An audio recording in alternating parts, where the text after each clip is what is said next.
those who have been to some of my workshops before know that I like to use, I'm very visual, like to use a lot of different things, and Rubik's Cube is one I tend to use in a lot of my workshops, because running a business is complex. There are some key approaches, and that's what I always try to teach my companies here in the incubator and that I mentor. But you can't learn it linearly. You are faced with things that come up every day that you've got to learn quick how to do it. And so you oftentimes feel like you're doing Rubik's Cube. The point that I also make a lot of times is they're all connected. You don't make those decisions in a vacuum.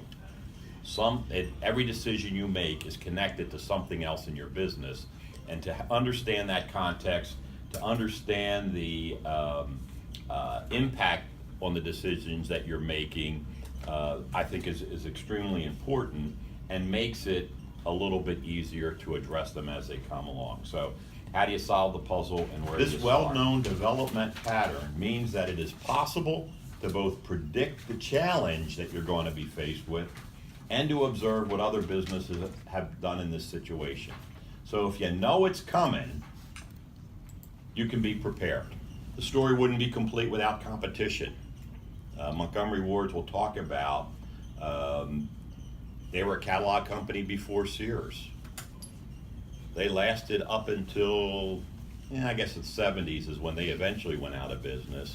But they made a series of poor conservative decisions at the end of World War I and World War II that put them at a disadvantage against Sears that they never recovered from. The other end of the coin, the Home Depot of the 80s and the big box stores, the Walmarts, the Amazons, but Home Depot in particular, the shoe became on the other foot.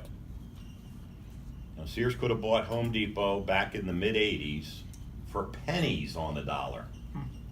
But nobody, the arrogance of the number one retailer of the world at the time was that who's going to shop in a warehouse? So Sears had gotten to the point where the store managers had a lot of the power in the field, and Sears stores typically were about 20 to 25 miles apart.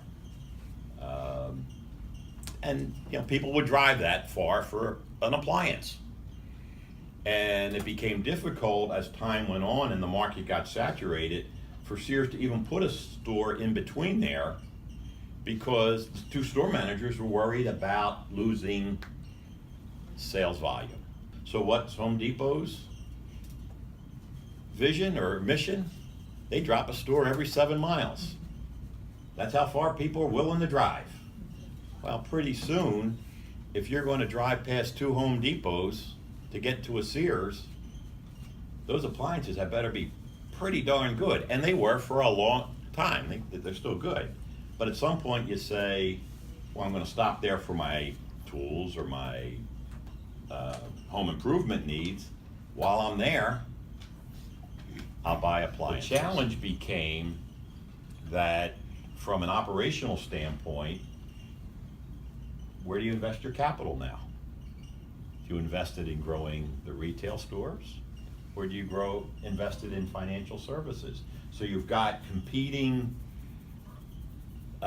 entities within the same company fighting for the dollars, for a clear vision and a mission that you can look to that colors the decision. From an employee standpoint, you're giving them a degree of control, because you're not telling people this is what you have to do. What you do is you set the boundaries. Here's what we're trying to do. Here's where we're trying to get to. Here are the broad boundaries. Within there, use your talents, make decisions, make it happen. But when we stop working in synergy in terms of the big picture, you start chipping away at culture, you start chipping away at performance, you start chipping away at the dominant position that you had achieved. You're limited by what you can control. And as an entrepreneur, that's really a challenge because you can't grow then.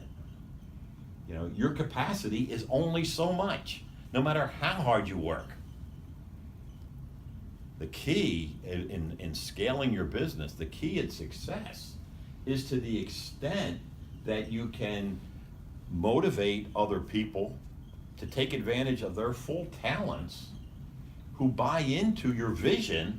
That's where you're, as an entrepreneur, you want to set the vision and how we do it. The vision is what we want to do. The mission is how we want to do it. And then unleash the power for them to go. And if you don't have that skill set, I encourage you to work on developing it.